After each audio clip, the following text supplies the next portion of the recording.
I'm Shane. I'm Bo.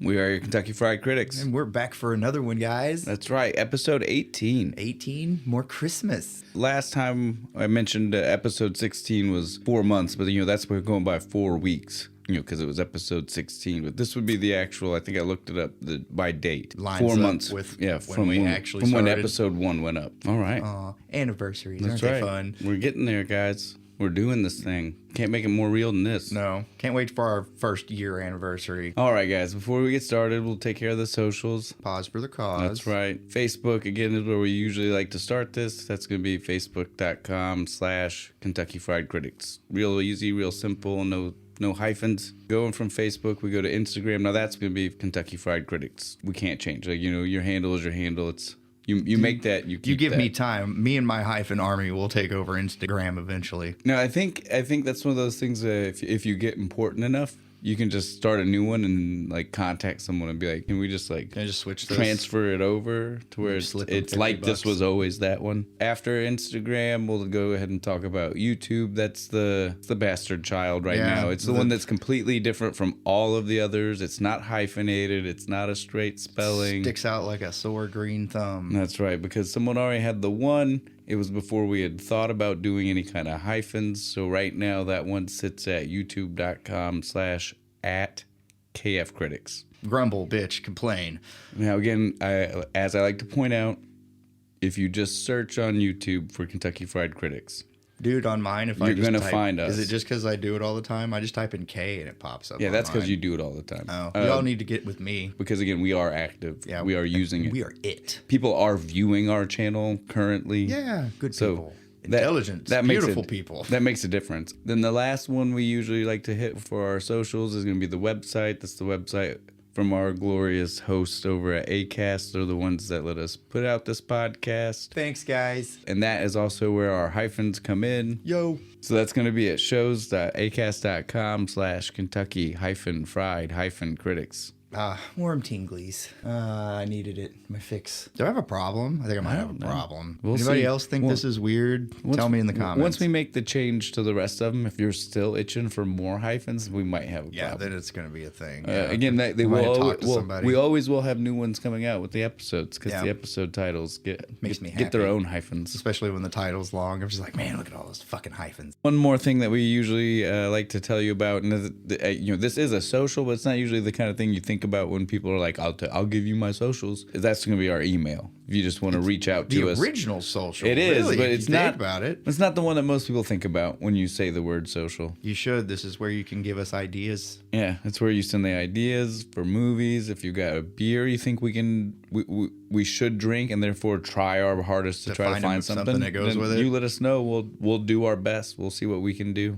So that's going to be KentuckyFriedCritics@gmail.com. No tricks. No hyphens. That one will not get. I'm not going to set up a new that email would just for be us. a whole new thing. Yeah. We're sticking with the it's one. Before my love of hyphens, Yeah. I will accept it. And then of course you can find us on most podcast platforms. I like Spotify. Spotify's the big one. Yeah. Amazon, Apple. Google? Again, it's still floating around. Are we on iTunes? Well, that would be Apple. Would that be Apple? Yeah. Yeah, okay. We're covered. Sweet. Well, it's most you of can them. find us wherever you like. iHeartRadio. Just to rub that in. Yeah. Just to rub it in. Every day, go out to the mailbox. No T-shirt. We're waiting. We'll see. One day, it'll be a glorious, wonderful day, and I will dance merrily through the fields in my new iHeartRadio shirt. Either official or fan-made. I will take either. All right, but that is definitely all of our socials, all of the places you can find us, reach us, get a hold of us, like, comment, share, subscribe. Do it. Do those things that it you now. should be doing with the socials. You know how to do it. You probably know how to do it better than we do. Speak for yourself. Definitely better than me. That's what I said. Yeah. I just recently learned how to share things on Facebook. That's how grumpy old man I am. Yeah, so you definitely know how to do it. You can do it.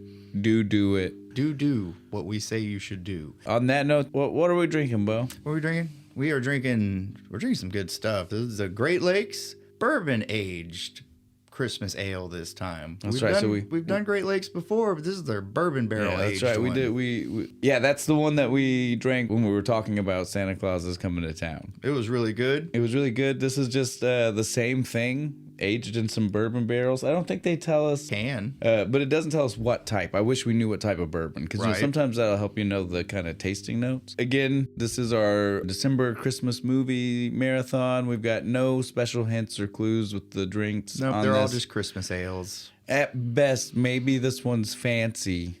Yeah, and high end, and there's some high end stuff going on. Yeah, because he's a rich prick in this movie. Yeah, so we watched Scrooged. It's a 1988, filmed in 87/88. This movie's as old as me. Christmas movie. Bill Murray, the great Bill Murray. Richard Donner as the director. Yeah, it's also The Goonies and a lot of other like great classic from the 80s, early 90s. Then Danny Elfman on music. Yep. I only bring that up because this is one of his earlier ones. This is before Tim Burton swept him up. Tim Burton swept him up. Now, that being said, some of the music, definitely you can feel it. Yeah. You know it's there. Yeah, you're like, ooh, yeah, there's some Danny Elfman in the background. That's right. Sets a lot of vibes up in this movie. I picked this movie. This is one of my pick. Like we said, we've done all mine. We did the beginning. The very first one was our joint movie. Then the second two that we just finished up, those were Bo's. Hi. Now we're on to my two. But Scrooged is one of my... This is another, again, at this point, probably not shocking to any of the people that listen to us because they've heard me say this a lot. I've seen a lot of movies as a child that maybe I...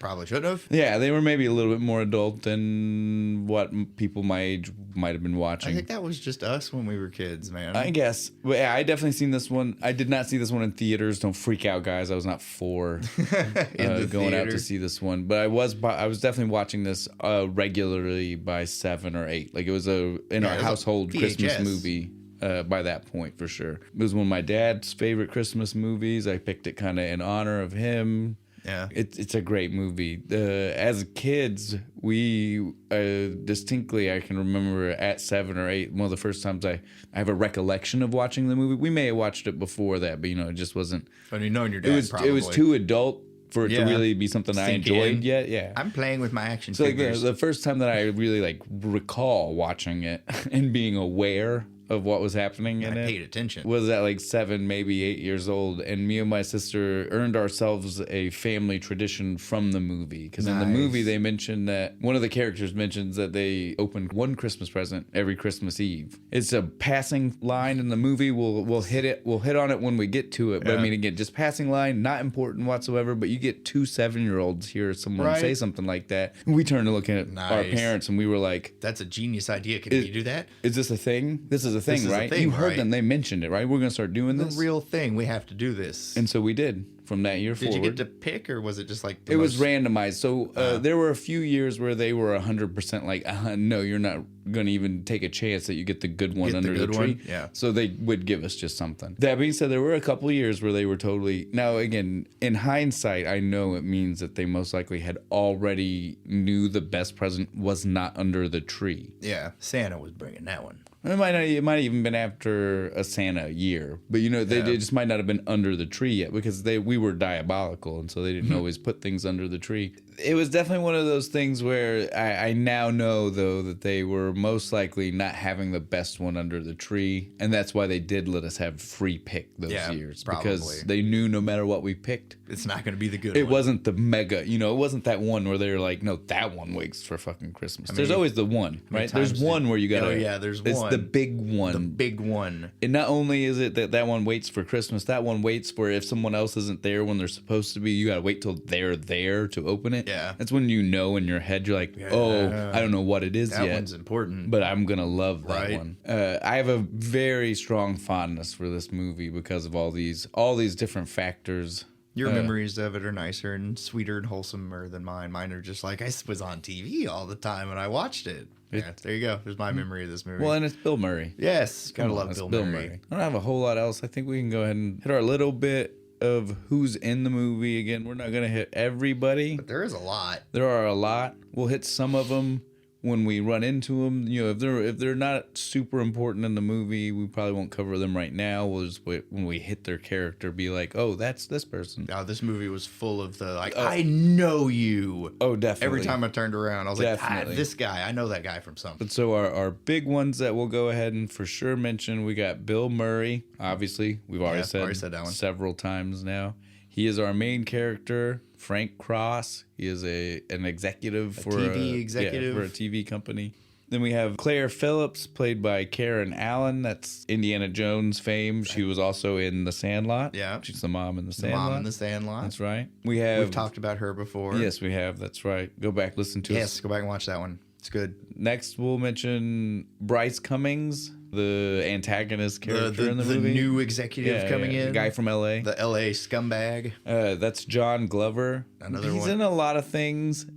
For me personally, I know him from Smallville. He was Lionel Luthor. He's Lex Luthor's dad in Smallville. So I never watched that one. 10 seasons. I watched 10 seasons of it, and he is in 9 of them or something. I mean, he's in most of them. So I've definitely... He was the first, "Ooh, I know you" phase. Yeah. Then we got, in a smaller role, but definitely he's in it early. He's in it later. He kind of just pops up throughout the movie. Bobcat Goldthwait. Yes. Bobcat Goldthwait. As Elliot Loudermilk. The name not as important because, like I said, he's not a big character in the movie. It's Bobcat. He's Bobcat all through my notes. You can't hide that voice from me, buddy. No, and he tries to in the beginning, but really before he becomes a drunkard. Yeah. He tries to hide it a little bit. But he still sounds like this. Yeah, exactly. He has to try really hard. Just the way he talks. Yep. It's very weird. Then we have our ghost.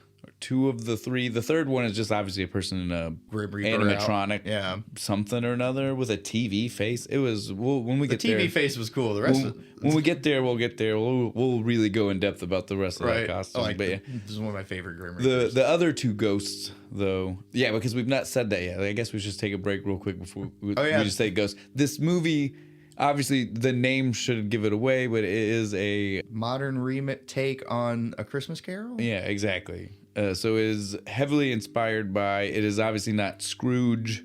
No. But it is everything else. So, we got the ghosts, we got the Christmas past, present, future. We've got all that. We've got a former boss who comes and haunts him and tells him that it's going to happen. You got to get your life together. Yeah. So, I mean, it is... this story. This is just Bill Murray's version. Exactly. That's the ghosts. I kind of realized I was saying ghosts, and I was like, we should probably elaborate what ghosts there might be somebody who's not seen this.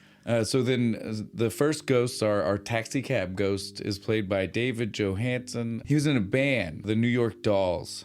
Ah, I know them. Yeah. Early heavy rock metal. Yeah. So that's where his real fame came from. And he started in the late 80s. He started popping up doing random cameo things like this in movies and stuff. And then our other ghost that is worth mentioning again because they're not an animatronic is Carol Kane as our Ghost of Christmas Present. Yep. Doing a marvelous job of being batshit insane. Being nuts. But she does that well. Yeah. Some of my favorite characters of hers are when she's just playing crazy. And then there's no one else that's really super huge in super huge parts, right? So the only other ones that I'll go ahead and just mention right now, just that way if we forget them as we're going through the movie, it's not as important, is, again, this movie takes place around a TV executive. Yeah.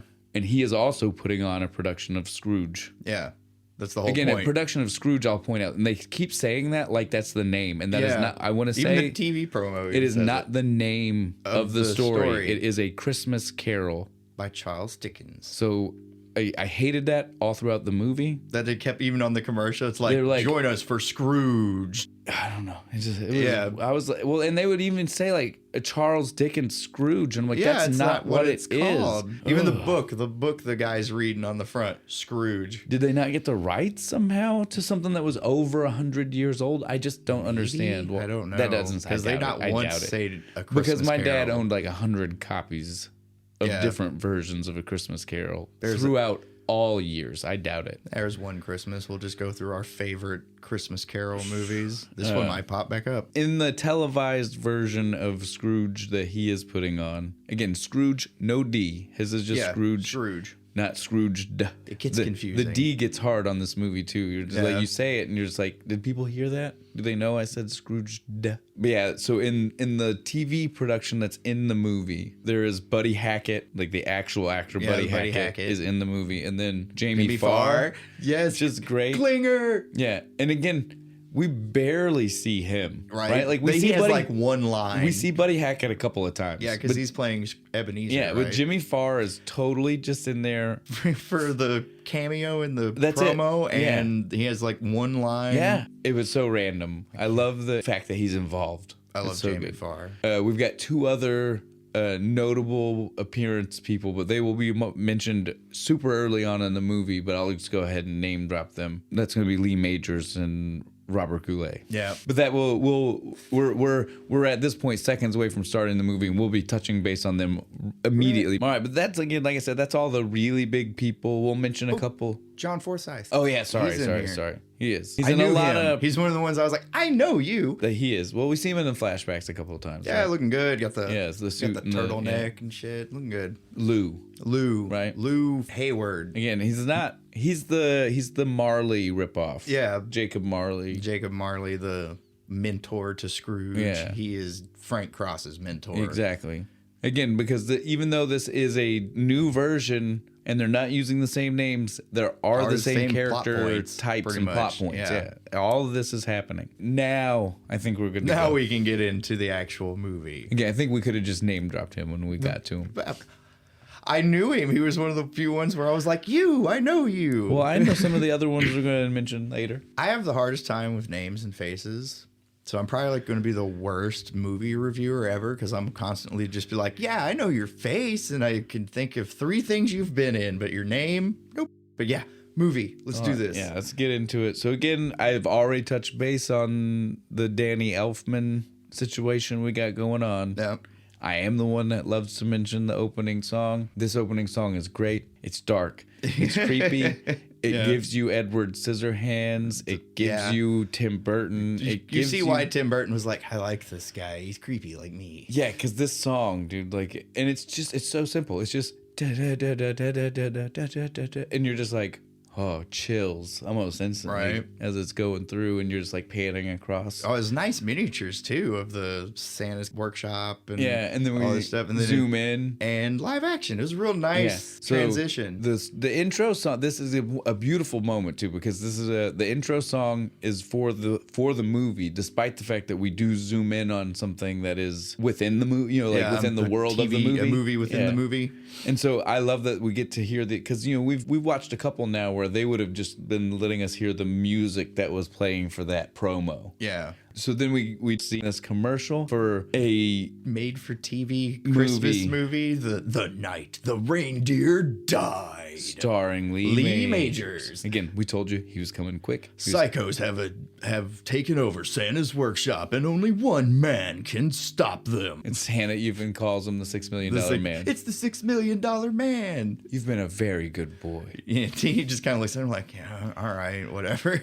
But yeah, this whole thing, it gave me the same vibes from Jingle All the Way. The Turbo Man, the tank. What was the tank commercial? You remember? Oh, the Total Tank. Yes, this is Total Tank. This is where Total Tank got the inspiration from. Right. Tell me, like, the storyboards that guys painted out and said was happening isn't the way that this started. Dude, Santa wouldn't have needed Lee Majors if he had the Total Tank. Are we gonna address this though? Santa's workshop was loaded down, regardless of Lee Majors. I want to point out that is not how you store firearms. You can't just lean them up like that in a cabinet. Santa has magic, sir. Oh, fine, I will concede that point, but all the rest of you don't store your guns that way. And it was great. Did you notice the goth elf girl? Right? Was she even an elf though? Was she like their kid? Maybe because she was normal size, right? Santa's goth daughter. She was standing right beside Mrs. Claus, and they were the same size. I want to see this movie now. Somebody make me The Night the Reindeer Died. I know we can't get Lee Majors. Does he have a son that looks like him? But we could definitely just get someone, instead of being Lee Majors, being the $6 million man. Mm-hmm. It's easier to say you're that character. Yeah, they need to remake that one too. That show.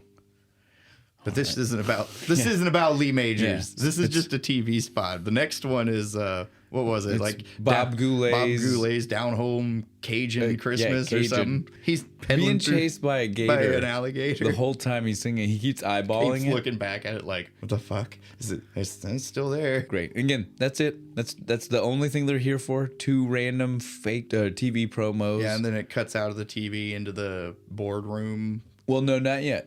First First, we get their Scrooge promo. I thought he pulled out and then he says, "Show me the Scrooge promo." Does he? Yeah, because they're all like It's looking for at half it. a second. Yeah, that's right. Because they're all looking at him like, "See, look how good it is," and he's just kind of like, "Show me the Scrooge promo." All dark and serious and shit, and it pops up and it's on. It's what you'd expect for like a Christmas Carol, right? You got the old man reading the book, and they're all like, join us next Friday for the heartwarming tale and all that shit. They name drop Buddy Hackett And Jamie Farr. This is their and first Mary Lou Retton. Mary Lou Retton as Tiny Tim. Which is beyond. Well, instead of just bizarre. walking, she throws the crutch and does a big double somersault. And I know why. I've seen the movie. And I've seen the clips. I've seen the behind the scenes of the movie where they actually interviewed Mary Lou Retton about doing this spot for the movie. I know. I want to see that. It doesn't make it any less bizarre. As both a real world choice and an in-universe choice to Why be Tiny Mary Tim. Lou Retton? Yeah. She's short, I guess. All right. Well, now you've expanded all the possible reasons. What else? I got nothing. Moving on. So. Because kids love an acrobat, according to that one guy. Yeah, That's I don't why know. Mary Lou I don't Retton know. is there. My kids love her. I don't know. No, but Sorry, not Bill Murray. That's right. We're Frank movie Cross, world. Mr. Cross, is not happy with this promo. He says, everybody's like, oh, but this. And he's like, well, I would have done it different. He's like, we've spent $4 million on this. And Was it 4 or 40? was it Either 4 way, or 40? I can't remember. Either way, too much for an 80s TV production. Yeah, live TV production even. What the fuck? Right, but then he's just like, I have to kill you all. And they all actually look genuinely concerned for a second. But then he shows him his. Yeah.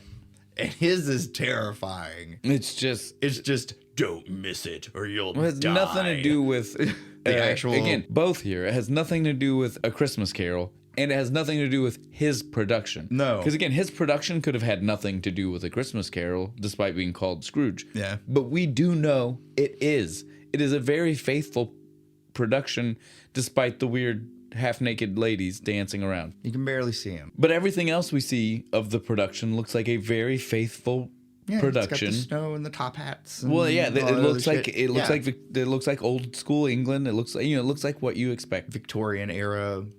But that's not his commercial. His commercial is just It's death and napalm and helicopters drugs. flying There's around. like literally like they're shooting up heroin and like dude rolls up in a shotgun, shoots dude in the face on a highway. You literally see like one man in the boardroom like crying. He is brought to tears. He's just like weeping by the monstrosity that he's seen on the screen. And it ends with Scrooge. Your life may just depend on it. I don't Everybody know, was bad leaving. thing. Everybody was leaving like half throwing up, like, oh my god, what did I just freaking watch? And then our boy Elliot. Bobcat.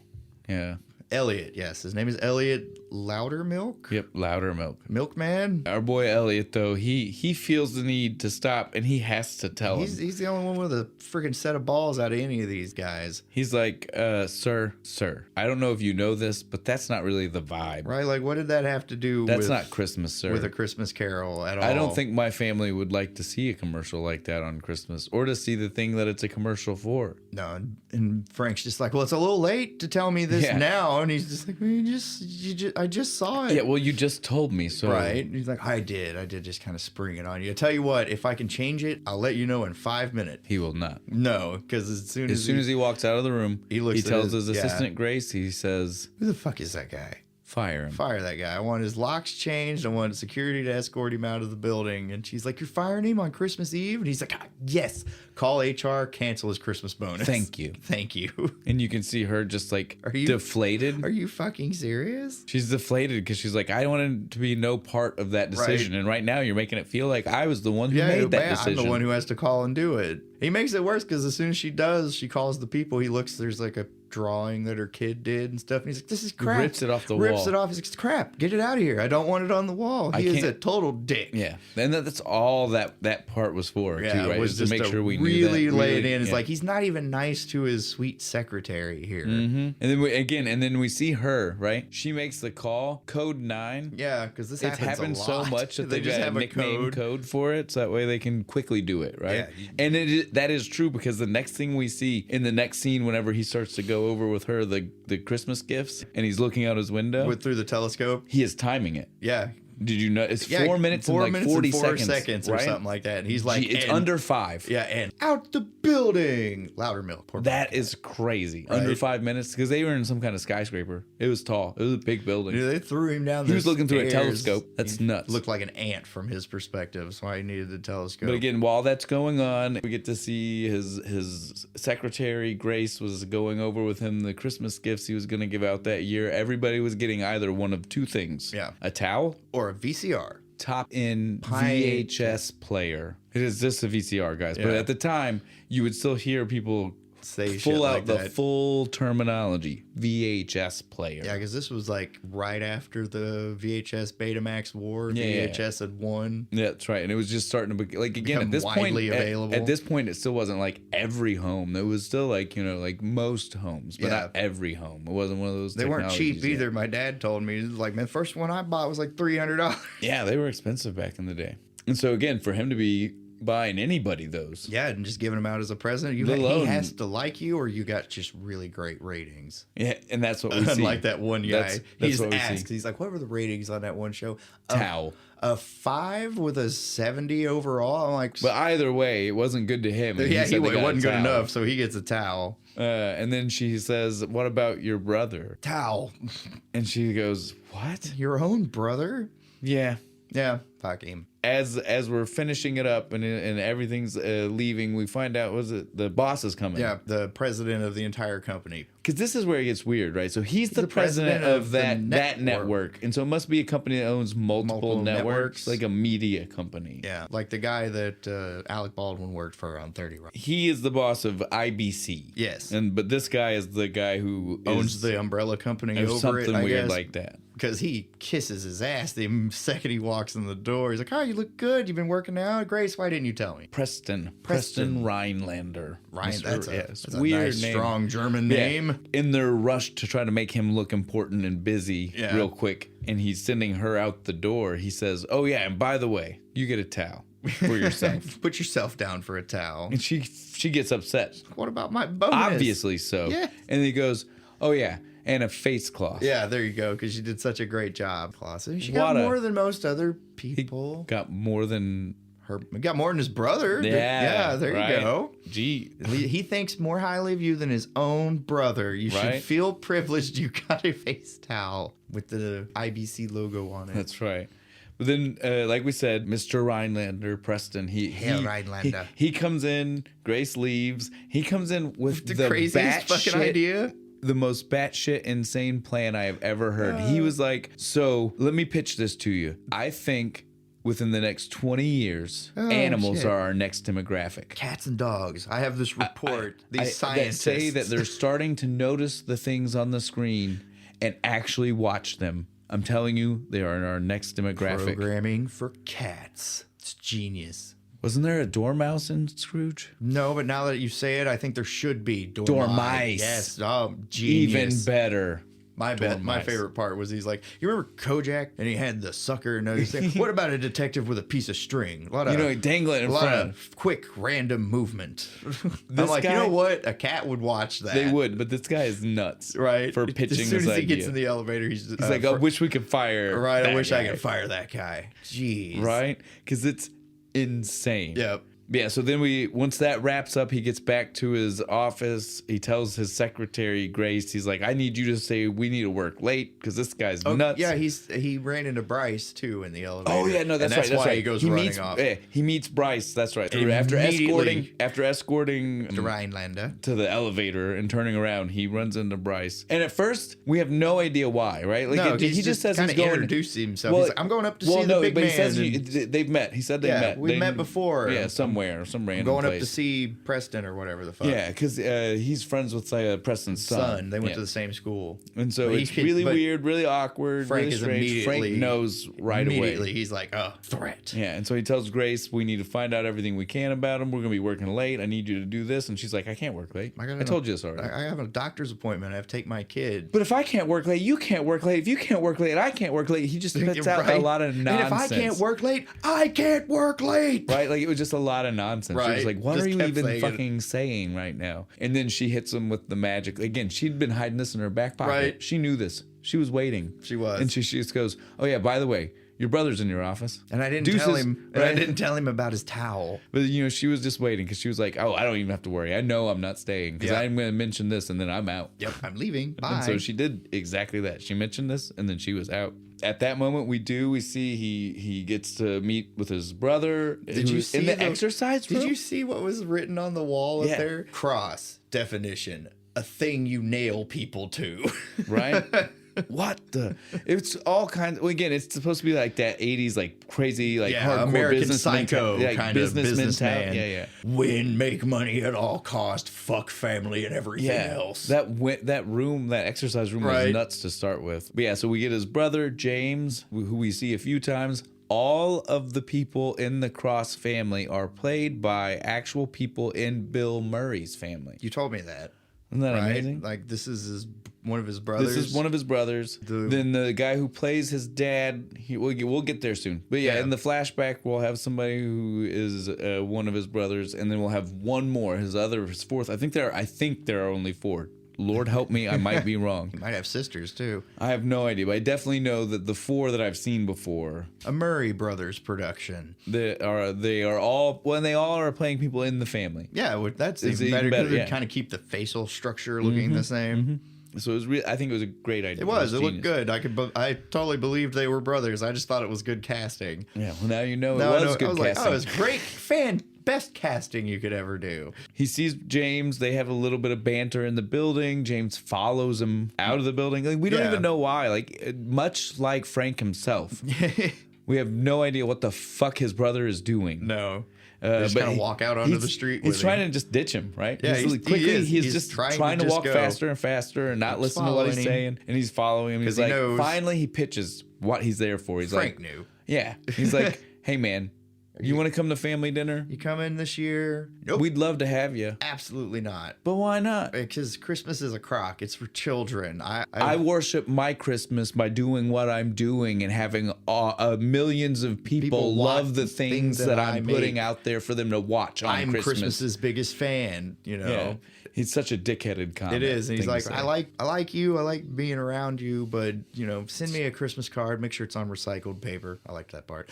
That's it. and enjoy your And then cool friends, like he's a little jealous and stuff. Your cool friends at your house and all that shit. Well, that's where the recycled paper. He was making fun of them for being like yuppies. But yeah, so he was kind of making fun of them. But then he totally just knocks the old lady out the way and takes her fucking cab. I was like, damn, cold blooded, dude. She's in front of his brother, right? She's a sinner. She's like, oh please. He flips her off through the window, and to the great old lady's credit, she's like, you son of a bitch, you burn in hell. I was like, get him, old lady. They really wanted you to know he was a bastard, right? They wanted you to know, stone cold, from top to prick. bottom. Like, this isn't one of those like he's just an upper echelon like douchey kind of. No, from top to bottom. Like, that's the basest level kind of dickery you can have. Pushing an old lady out of the way of a cab, just, boom, taking your cab, and she had her arms full of shit too. Then we see him. He goes. He wins some award. This is how unimportant the award was. The award was for the like Brotherhood of Giving or something like that. He didn't care. He didn't want to be there. Even as soon as he leaves, he gets another cab. He leaves it behind. Never thinks about it again. Doesn't look back. Nothing. It's gone. Has the cool like Darth Vader entrance into the building where like the security salute him and shit. I was like, that's so awesome. Crazy. We get a brief moment right where we see a glimpse of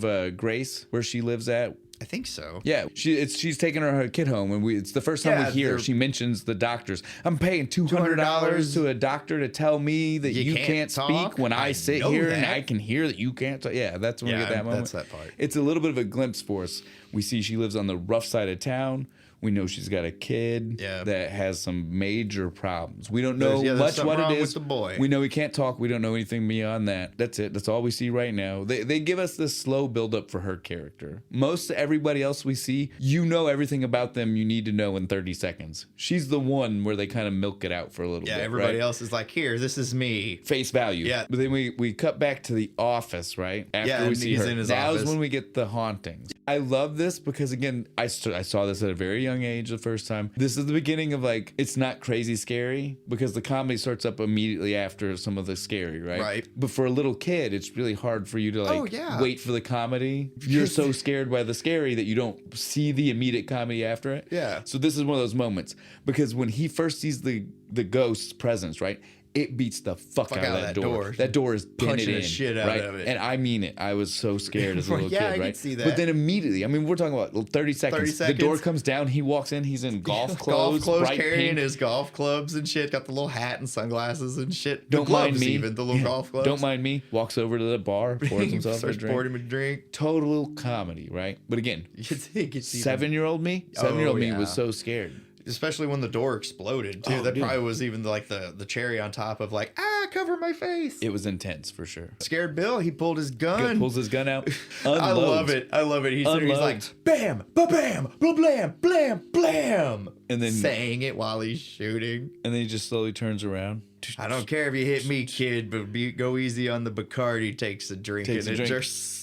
And we see just like shooting Lou Hayward looking like a water fountain, just right? every direction. Booze is pouring out. We skipped over, but at this point, we've seen Frank drinking several vodka and tabs. Yes. Some Stoli, some high-end Stoli, vodka. that's some expensive vodka. When I saw the bottle the first time I watched it, I saw the red and the white, and I was like, is he drinking Farskis? Come on, brother, step it up. Or some dark eyes. But that's just it. Those things are all they're all mimicking Stoli. Yeah, they want to look like that. Good vodka. Yeah, that's they made want, from potatoes. They want to look like the real stuff is why they all do that. It's like $70 a bottle. Yeah, well, I mean, again, if we were going to do this movie in a month where we weren't just doing Christmas ales and doing our favorites, we would have done we couldn't have done a Stoli and Tab. Tab's not on the market. They don't make Tab anymore, do they? No, we went off the market in 2020. So I mean, we're not far off, dude. We missed it. Maybe somebody's got some stash. It doesn't even matter now. We found our way to do it without having to need the Tab. Yeah, we worked around it. It's That's Christmas. Right. Beautiful. We're so fucking smart. But that would have been the drink for sure. Yeah, because that's we see he drinks like 5 of them in the movie. Yeah. Every time you turn around, that's what he's pouring drinking. some Stoli into some Tab. Let's get back on track. Lou is there. This is his former boss. So again, I don't understand the full hierarchy here. I guess maybe Lou was partners with Rhinelander, right? And then he died, so Rhinelander took over the whole thing. That's all I can figure. That's all I can figure, yeah. Sounds right.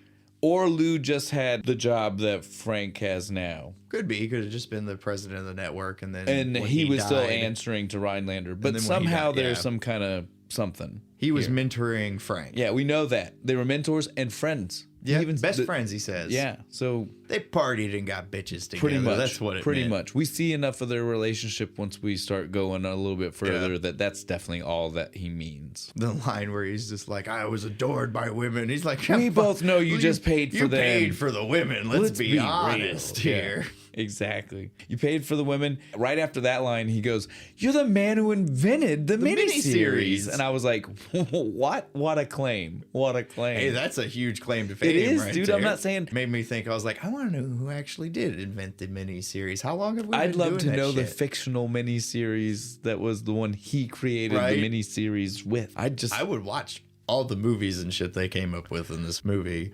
At this point, Lou literally just goes hard into the change your fucking. You know what I mean? Like, yeah.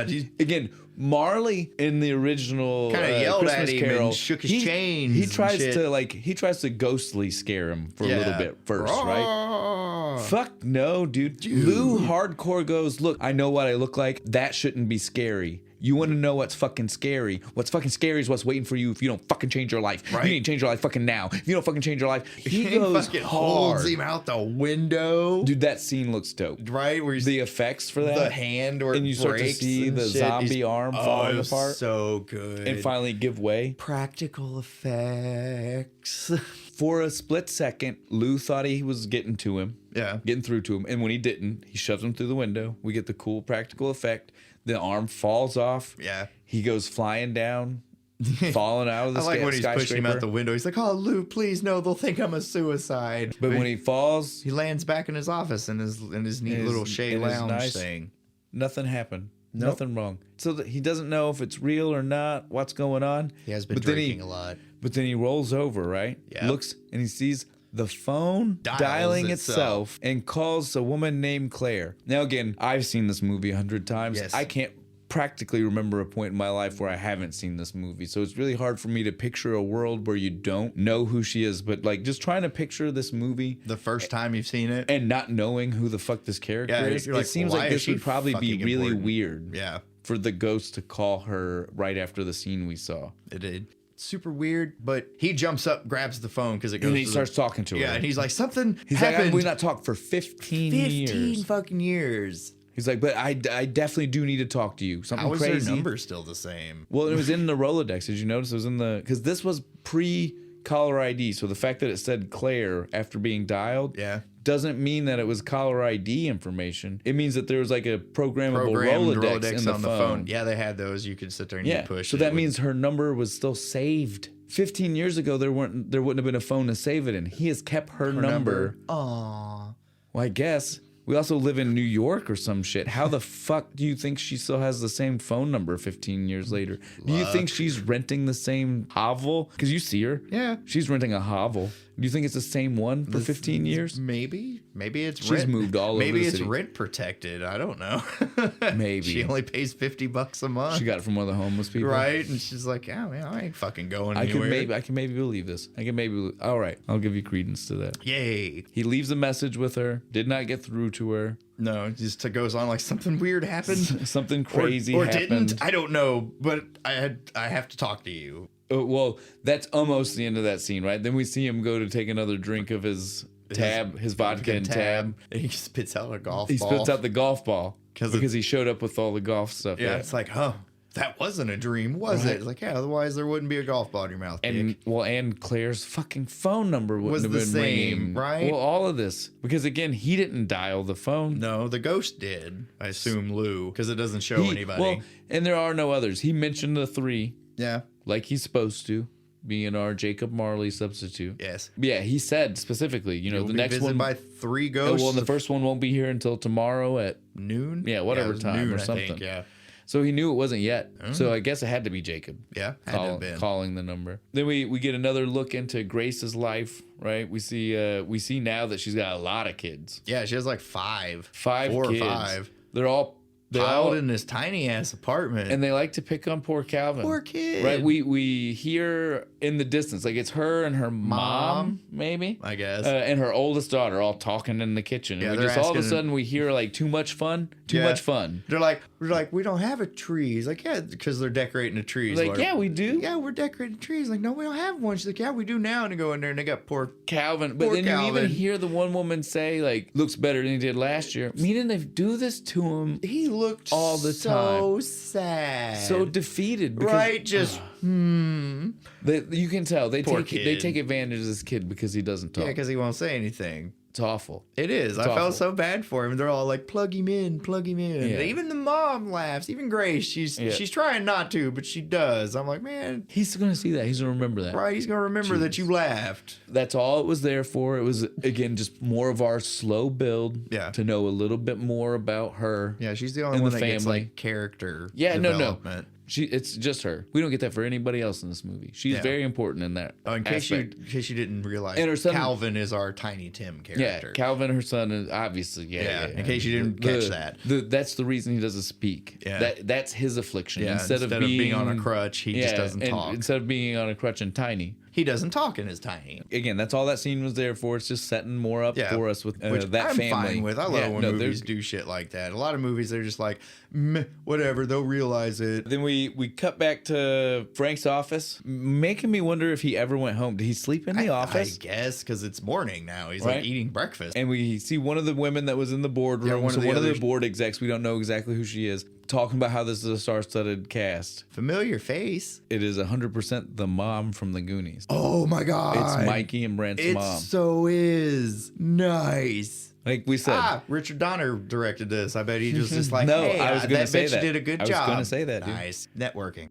But yeah, so I love that. It was a nice touch. I love the Goonies. Right, see Give what I'm me a saying? connection anytime we can get one. Movies full of I know you. But so this woman, though, hands Frank a newspaper and says, "You gotta look at this, Frank. We killed someone. An old lady. We killed an old grandmother. in some some Midwestern state. I don't even know if they named what state, I but don't know. they were just saying some random place. She was 80 years old watching their Scrooge promo. Yeah, we see that there's this lady who died Watching the Scrooge Yeah. promo? We don't know exactly. Again, at first, Frank even tries to play the devil's advocate for the good side. Not negatively. He's like, "Well, we don't actually know our thing did it." But then he immediately, when you're thinking to yourself, "Oh, he's not so bad of a guy. He's trying to be like, she could have died from any number. They're just trying to pin that on us. That's kind of great." Then he immediately follows it up with, "Those are gonna be great for our numbers." You can't pay for this kind of publicity. This is great. The worst part is, at first when he says it, you're like, "Oh, that woman is even going to be disgusted by it, right?" Right. But she is even like tickled. Yeah, she she's was like, "Oh yeah, I know. Yeah, it's going to be awesome. What the hell?" I mean, that's TV people, man. Whatever gets people watching it. And The best one of them He's got not- fired 5 minutes into the movie. right. I mean, but he's not wrong. If I heard that there was a show No, I would definitely be commercial watching. killed somebody, I'd be like, no, I'm going to watch that shit. I want to see how bad it is. It would have totally worked. But then we hear from there that Frank needs to go down to the set, right? Yeah, they need you on set. So we finally get our first look at the IBC Scrooge Production. in the set that they've got. Again, like I said, it's very true to what you expect a Christmas Carol to look like. Very true to real what's in the story in the book. If they would do stuff like this, like the Cinderella live they did in the 90s. The set looked like this. Yeah, It looked this is very spot nice. on. Looks very real. Right. Very, very good. I could totally believe this is a live network production. But so when Frank gets down there on set, he gets stopped by the censor, bitches at him, says, we can't have this. We can't have this costume. I want to point out the costume she's pointing at definitely has no place. They are literally in the middle of a set that looks like it was cut out of like downtown village England somewhere. And we got these bitches in like bikinis and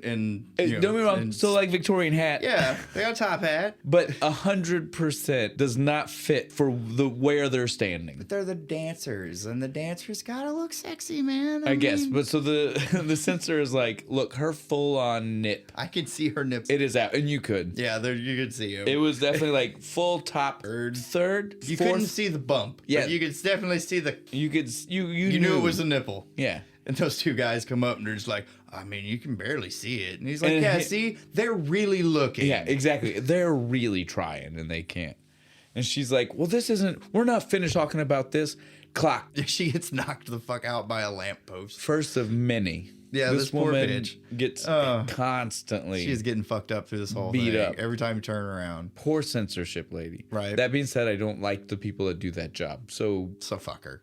Fuck your job, not you as a person. But exactly like when you are. but you chose that at some Yeah, point. but like- you actively decided to do that. You had it coming. You So, earned it. Yeah, it is what it is. But then while we're on set, in the middle of all this weird fucking chaos, Right. Claire shows up. Yes. And we're supposed to know who the fuck she is. Exactly. We still don't have any clue. Much like I've done for some other movies, I've posited to you slight alterations that could make this movie is in better. the wrong order. This scene should be after the Ghosts of Christmas Past, where we actually get to find out about Claire. Yes, I agree. It should. Then she shows up on set, and he has his like, oh, well, maybe I'm not too late. Yeah. and then But no, the way it is right now, makes no sense because he's literally at this point not talked to her in 15 years. and somebody yells lumpy from off camera, and We don't know supposed to anything know about that. means We don't know something. that reference yet because No. we've not seen that flashback yet. All of it. It gets explained later. It is a problem. Should have been explained first. Yes, it is a problem. As they're having their refresher, Meet cute. yeah, they're dance around the conversation of if anybody's single or not and Yeah. whatnot. The animal handler shows He up. shows up. He has a little dormouse that's so cute, and he has little antlers. And he's And like, he goes, I've tried. This was what was outrageous to me. Like, he says, I've tried everything, super glue even,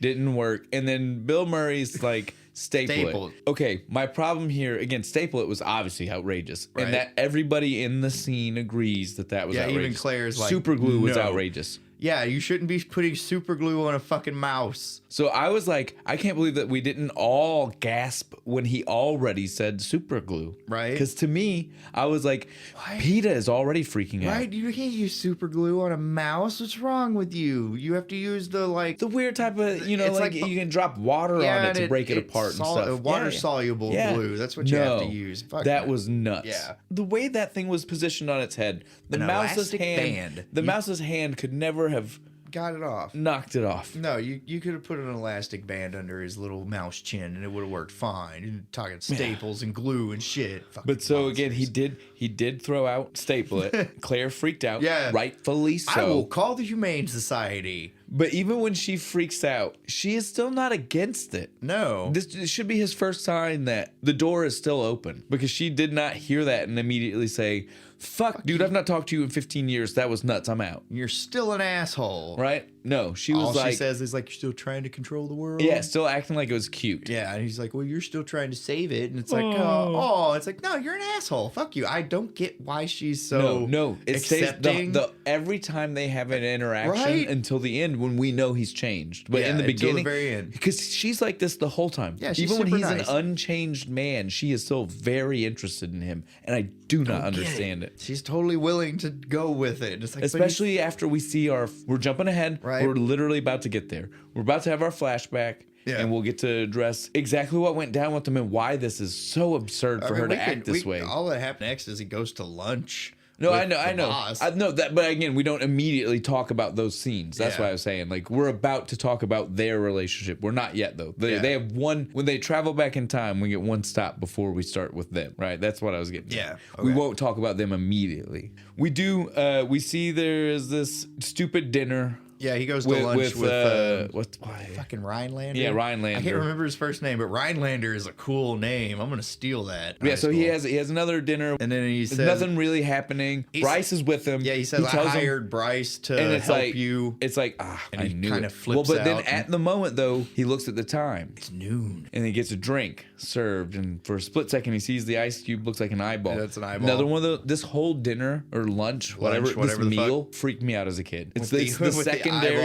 The eyeball, then the guy on fire. Because this guy on fire scene goes for a while, dude. That poor guy was on fire for like 30 seconds. It starts right here. Like, you can tell they want you to think he thinks Bryce is the first ghost, which already doesn't make sense because he met Bryce way before. So doesn't make sense. No, it doesn't. But he is delirious at this point. Yeah, he's losing his shit. Probably hasn't slept because everything that happened the night before. And he drinks a lot. And so he is convinced Bryce is the first ghost. Because he even kind of goes, aha! Yeah. But Bryce is definitely not the first ghost. Right, because he's super confused. While this is going on, he looks across the room. There's a dude just making baked Alaska. The waiter is even saying it to him. The old waiter, Alaska. The old waiter guy is just like another guy who I've seen you so many other places. And that Bill Murray was like, you.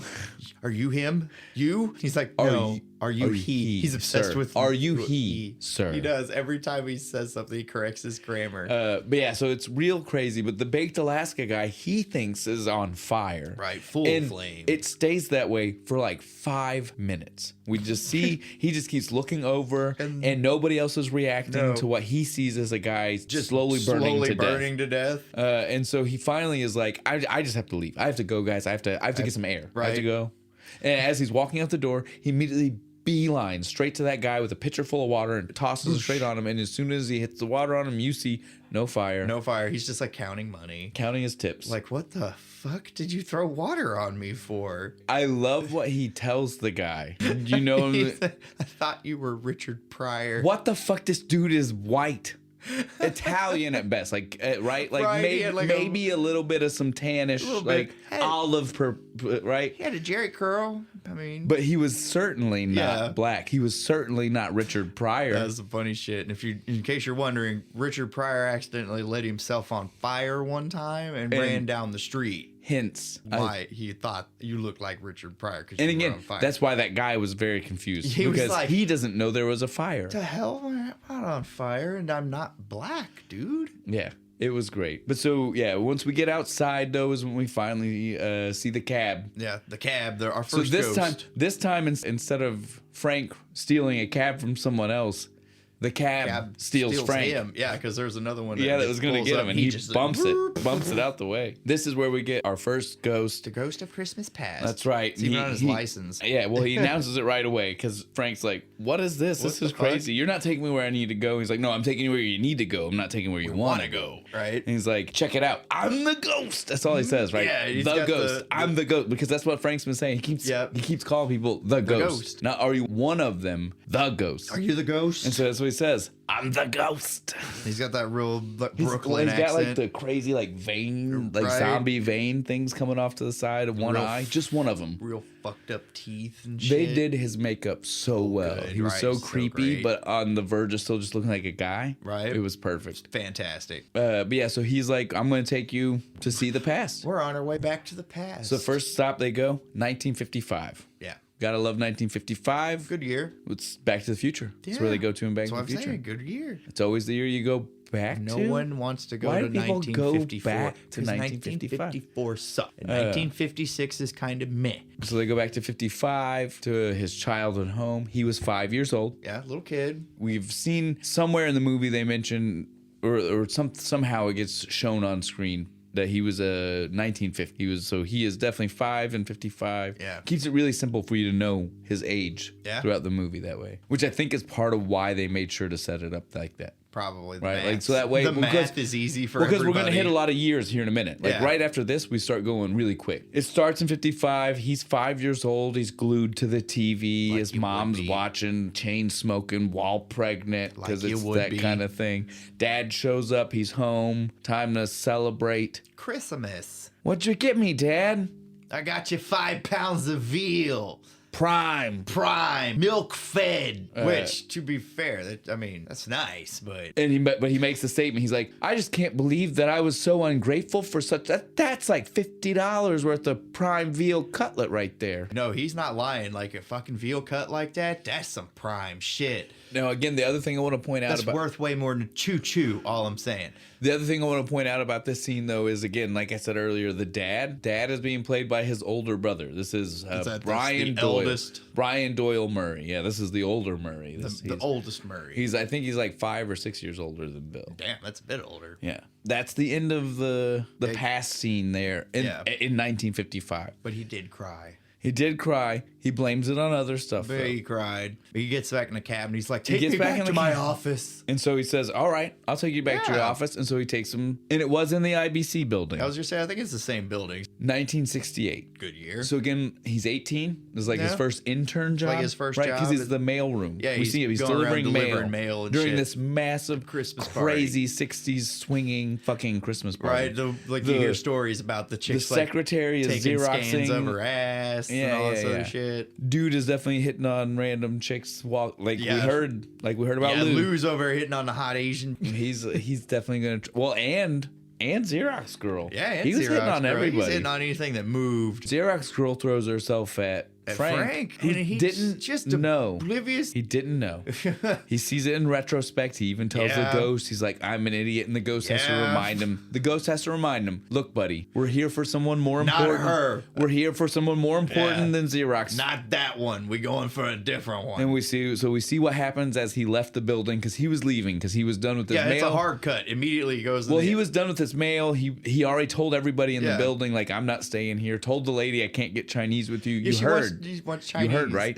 That's just cat. Yeah, they've been taking alley cats and chopping the stuff. You don't want to eat that. No. Again, guys, we don't want to feed into any kind of stereotype. We only mention that because I love Chinese food. And it comes back again immediately. That's the main reason we're mentioning Within it. like the 5 joke minutes. hits twice real quick. We have to mention it. We can't skip past it. Right. We finally cut to outside when he left the party because that wasn't his type of scene. No.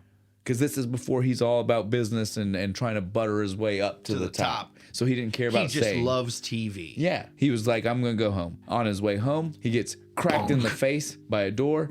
Door hits him. He smacks the backside of his head against the concrete. This is when he meets Claire. This is where we get Lumpy because he's lumpy. This should have happened first. If we knew all of this, that scene would have made so much more sense. When she said Lumpy, we would have popped. We would have been like, oh, it's her. Yeah. No. Instead, we get Lumpy. The hell? And again, like, I get it. They did it the other way, so that way we wouldn't need a different actor. Because again, we wouldn't need they couldn't have used Karen Allen to be 18-year-old Claire. Yeah, that's fair, I guess. They did it this way, so that way we can be like, okay, that's fine. It would have worked better though, because again, that way when we heard a voice we didn't recognize, say Lumpy, we still would have been like, it's Claire. Right. Whatever. You need to take some of the comedy romance. Rom-com. Yeah. That's the word I'm looking for. You need to take some rom-com notes for this shit. Yeah, they definitely messed it up a little bit. So we see, though, this is how they met. That's it. Yeah. Real quick scene. That's all we get. Yeah. That's why they came back to. That's why they came back to 68. We see spinning dial again. Yeah. 1969. Christmas Eve. I guess they're all supposed to be Christmas Eve. Yeah, they're all Christmas Eve, I assume. Because that's what it's supposed to, right? I mean, that's how it worked in the Christmas Carol. It was all it's just a little bit more ambiguous in their stuff. Yeah, a little bit. Christmas parties don't always happen on Christmas Eve. Right? Why would they? Because you'd want to be, people will have to travel. And well, as we already said about the karate thing and Jingle All the Way, it doesn't make sense. People have shit they have to do. They have lives and families. Yeah, you'd have the Christmas party in the beginning of the month. We'll get back to it. So, but again, we just keep seeing Christmas Eve. This is the Christmas Eve. This is the one I said that affected my Christmas Eves growing up. This had real world implications here. Yeah.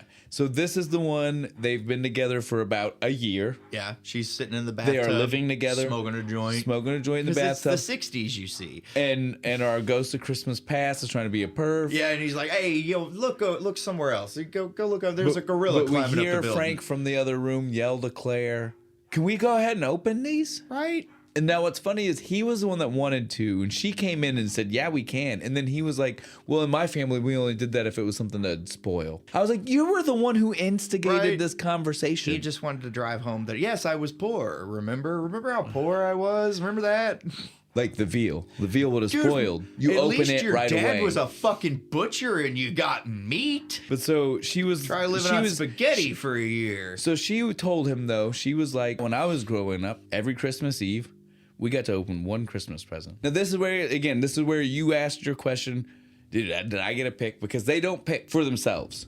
He picked the one for her, and she picks the one for him. So he hands her package, some Ginsu knives. Right, I remember those commercials. I love this because we get the jokes of like what past him was saying to her, and the jokes of what present him was saying to the ghost.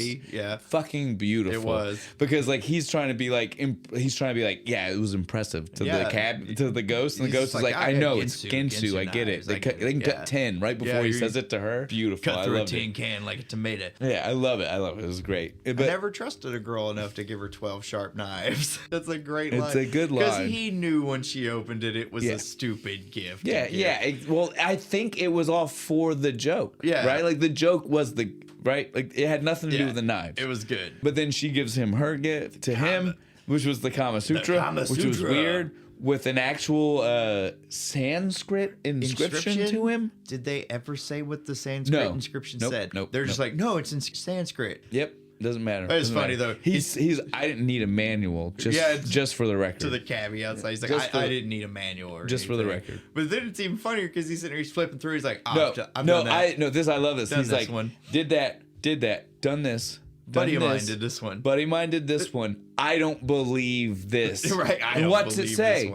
It says there's a place you can touch a woman that will make her bark like a dog. And we get Karen Allen as Claire start barking immediately. So funny, so beautiful. Really says something about the relationship, right? Yeah. Like I love it. It's so good. Super playful. And it immediately cuts into our last place that we traveled to in the past. Because her barking transitions into Frisbee the dog barking. Who, and again, at first we're like, why is this what we're seeing, right? Like, why is this stupid kid show? Who is the connection? Did you notice the host of the kid show?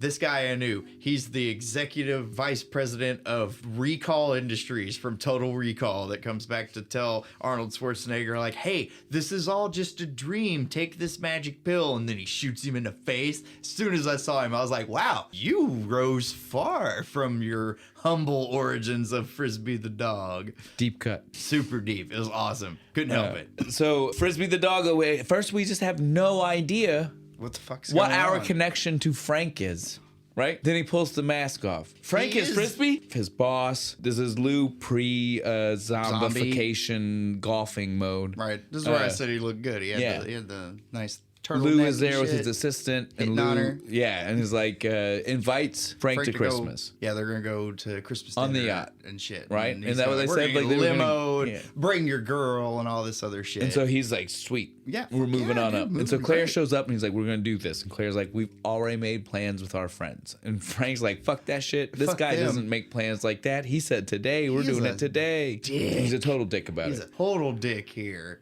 But this is the moment, though. He says, he makes the comment. He's like, I've put so much into making this show work. Right. And so that's the moment where I'm like, so maybe he's a producer and like being in the fucking suit was what he had to do at some point to make the show work. That guy quit or something. Right? Yeah. Like maybe it's one of those situations. We just don't know that. Because it also would make more sense about why Lou would invite him to a dinner. Yeah, because if he was just an on-camera. So hard. Well, if he was just on-camera talent. Yeah, he would fucking give a shit. I personally never thought that Frank had intentions to be on-screen talent, though. So it had to have been one of those he ended up there by chance. Ended up having to do it to keep the show going. Because he said something about, like, I've sacrificed a lot. And so it's got to be. Putting on that stupid dog suit. Yeah, that's a huge sacrifice. It's got to be that, right? Claire, though, this is what's so outrageous about the moment. He was such an ass. Yeah. So rude to her about their already existing plans. She then tells him, we're done.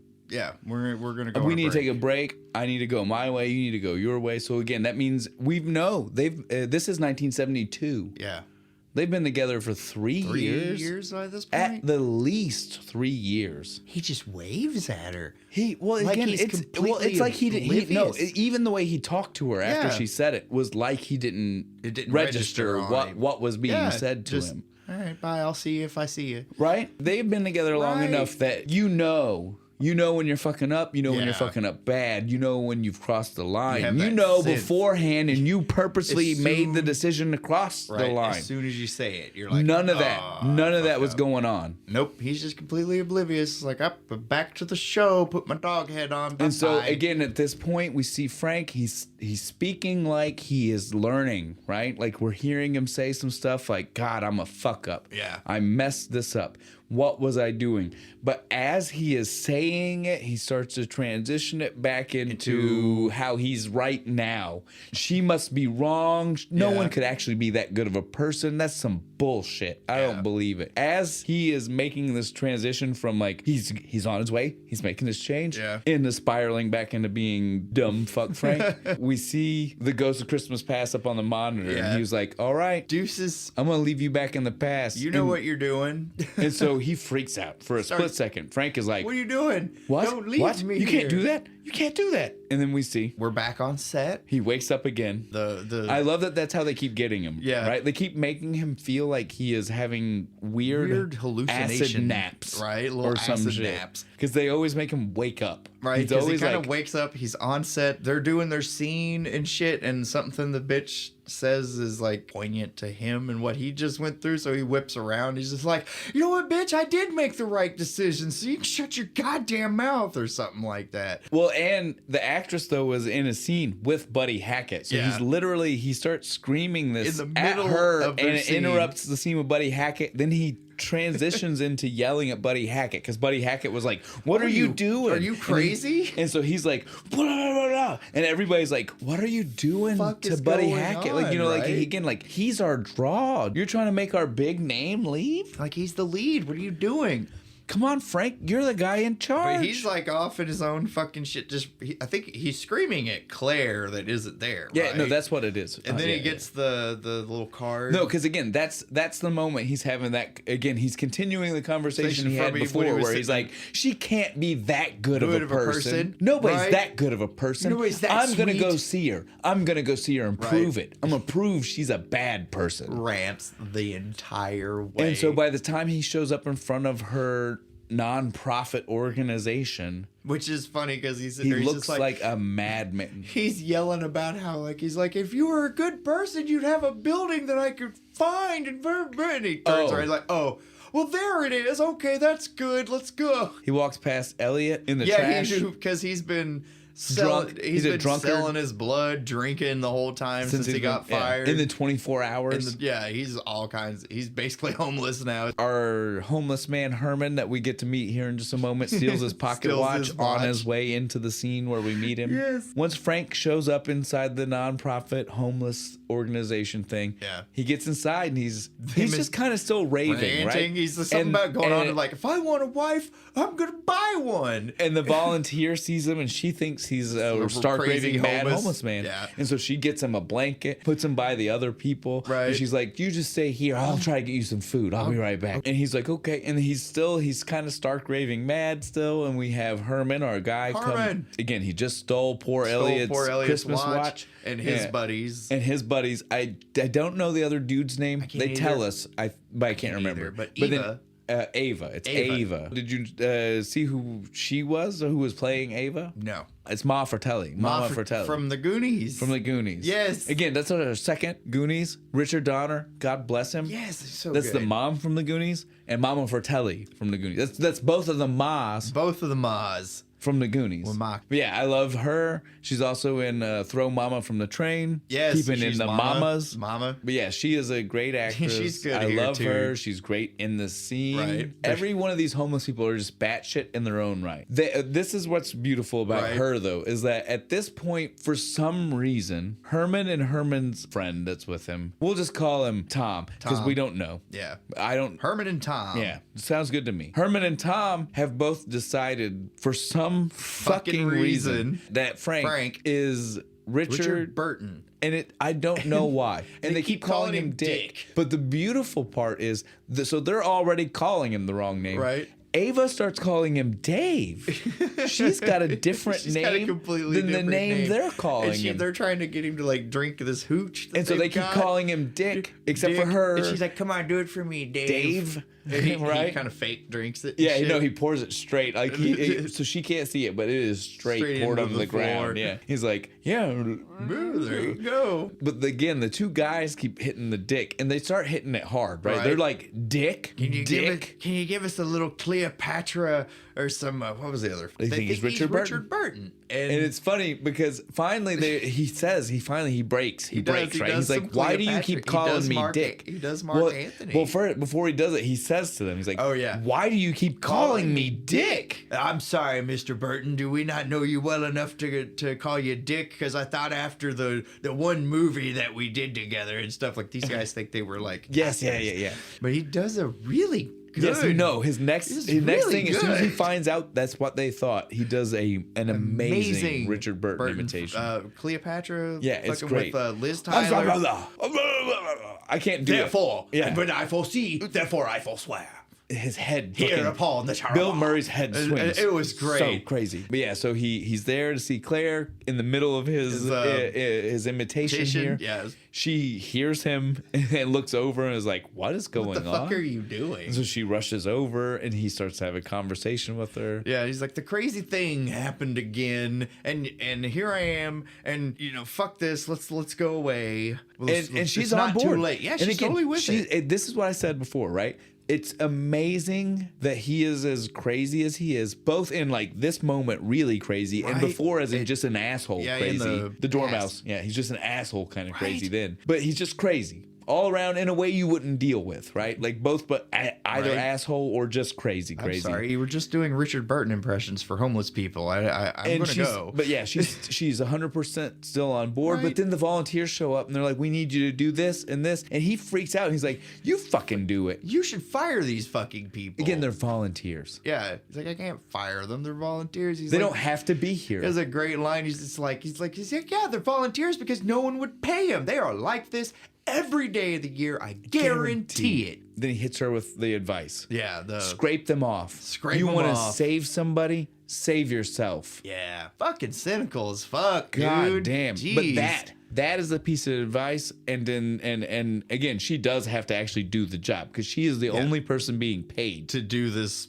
shelter thing. Yeah, everybody else is a volunteer. So she 100% does have to go take care of the problem. Yeah, something about turkeys. Yeah, it doesn't even matter. But again, as the only paid person, it is her job. So she's like, look, I got to go take care of this. Again, at this point, though, she is still on board with him. Even after this insult, after all this crazy shit. Yelling at her staff. She is still on board. Yeah, she's just he is the one that walks out on her. Right. How does that even make sense? I'd have been like, fuck you, and again, man. This is why I stopped you from us like going into this part of the conversation earlier, is because we needed that past reference to really make sense of this. Because at this point, we know she's walked out on him once. Right, already. So why would she even keep carrying this little candle for him here, at this moment, especially? Because at this moment you can see he's not changed. Yeah, even if she walked out on him because he was a little bit this way, right? And now she sees even worse. Makes no sense. None. Even if you did. So like I said, we couldn't even your talk your little torch for 15 years. At that point, it should have been.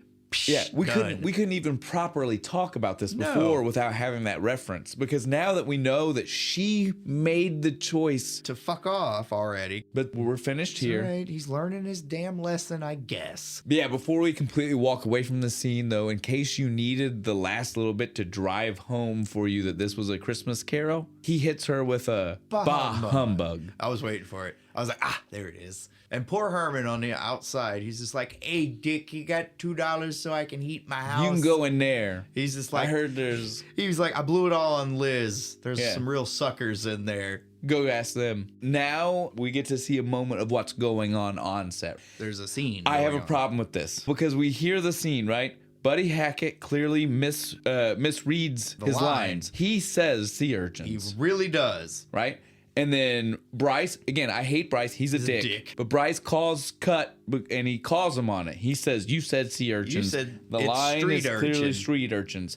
And then Bryce turns around and asks the crew, the whole set, everybody. What did he say? And they all are like, he said street urchins. And he just did not. With it. No, he did not.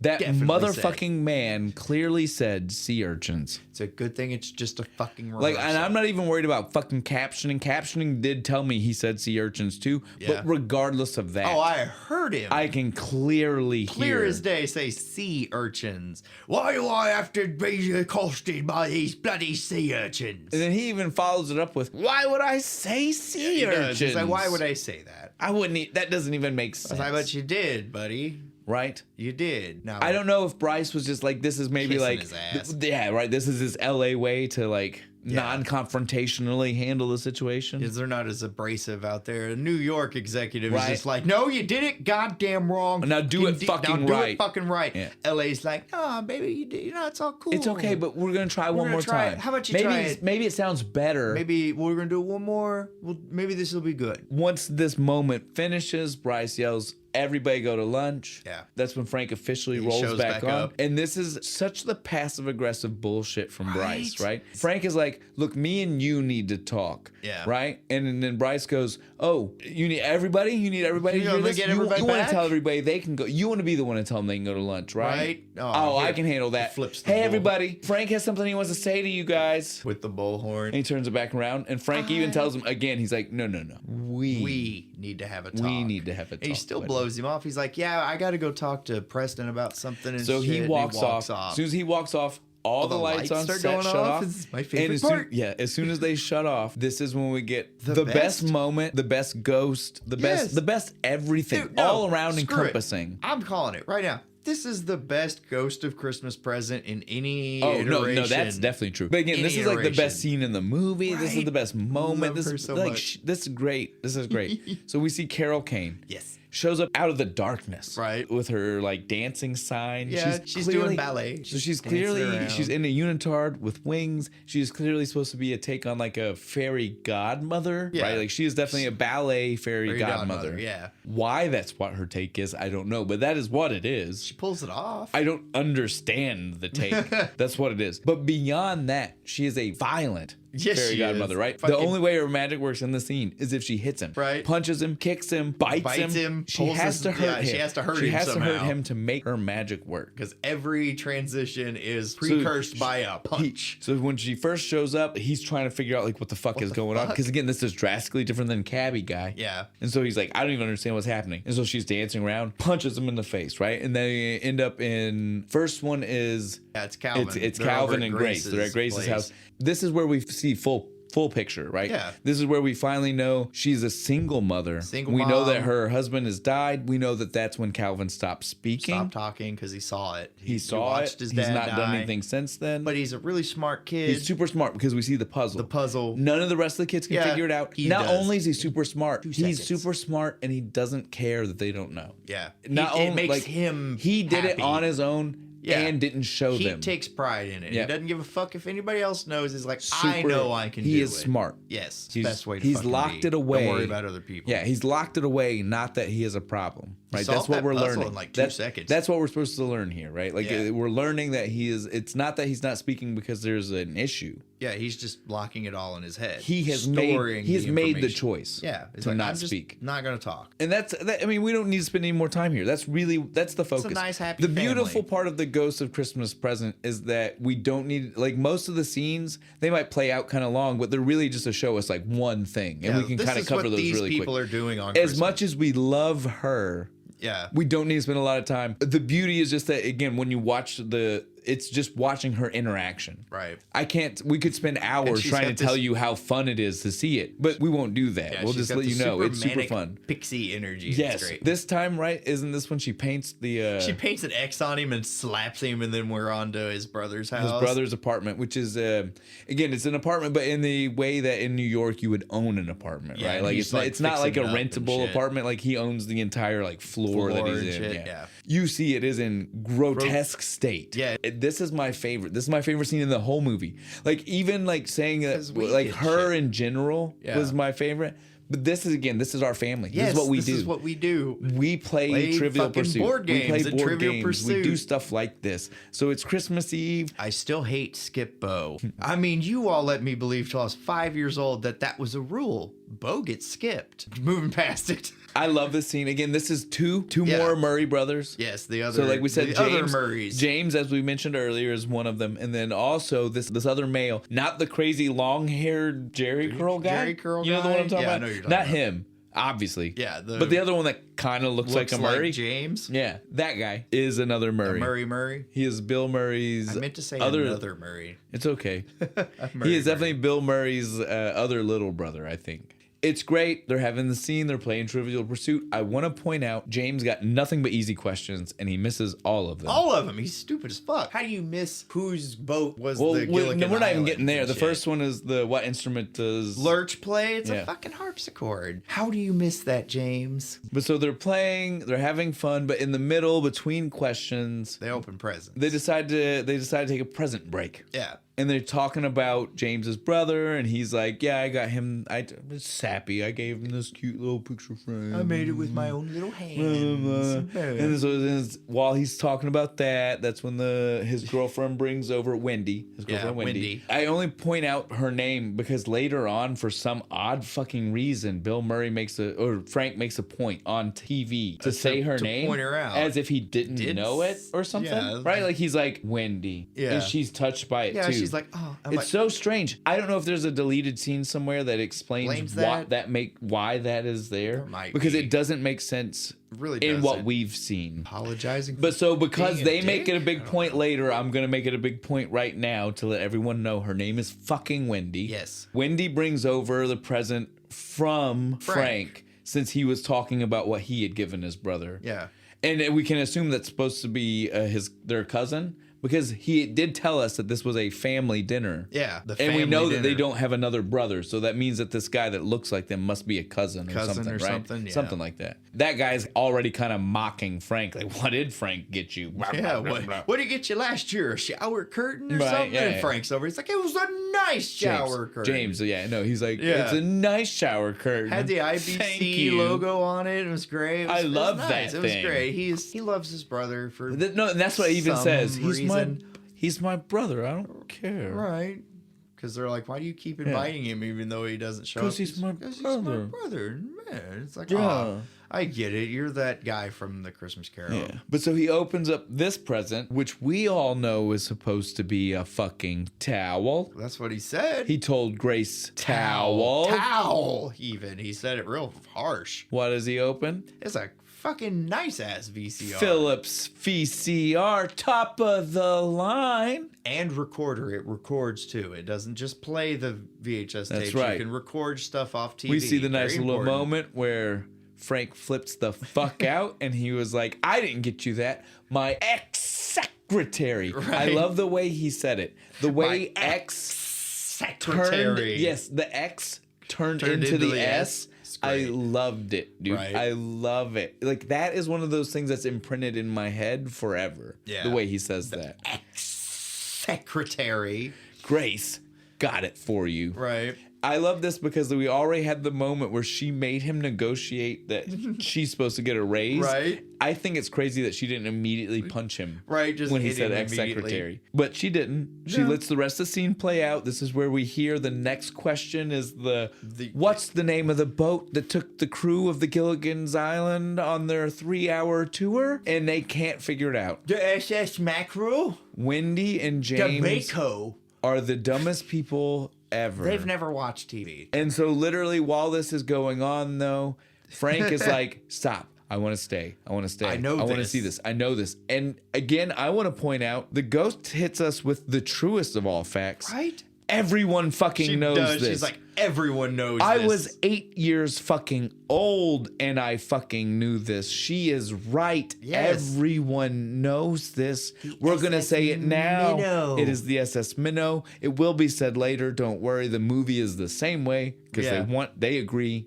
Everyone It's that fucking goddamn knows easy. this. But so she takes him out though. She was like, no, we're done here. She hits This him is when with she hits the him with the fucking toaster, dude. Bust him in the mouth. Fucking cracks him in the face with it, and then we flash. Now he's in like the sewer. We get sad. Yeah, I hate This is the one scene that I there's hate this there is part. no direct connection to the actual Christmas Carol in this scene. No, right? this is just to hurt you. We get dead Herman. No, No reason. There's no character that equates to Herman in A Christmas Carol. We just get to see that for some reason sweet old homeless guy who just For some loved reason- Richard Burton. there's somebody that Frank can't save. Yeah. Right? Because again, this wasn't the Ghost of Christmas Past No. showing us this. This is the right Ghost now. of Christmas Present sent him here. Happened. It's already happened. It's We can't- done. I'm so upset. It's So so sad Frank freaks out a little bit because Herb is dead. and he doesn't know if he can get out. He panics. Then he sees the door, clearly a door, Yeah. clearly. Says something about it's the only one that doesn't smell like piss, so it So he has to knows be it's the only right way out. Then he busts through, but he doesn't bust through onto the street No, he busts through onto Scrooge set. with little people filming. Again, I don't understand what they were doing because they. He tries to hide behind one of Well, them. but I mean, like, what were they filming? I don't know. I don't remember there being little people in. That's my A point. Christmas What were they Carol. filming? Were they doing some weird forced perspective shots? Ooh, that's actually a good idea. That was my thought. That is a good That's what idea, was in my 'cause- notes. 'cause- Because why else would you need these people? If you pay attention when he pops out, the rest of the set Yeah, is yeah, like no, it's I- only like 8 feet fucking tall, but You it's think? supposed to be a whole building.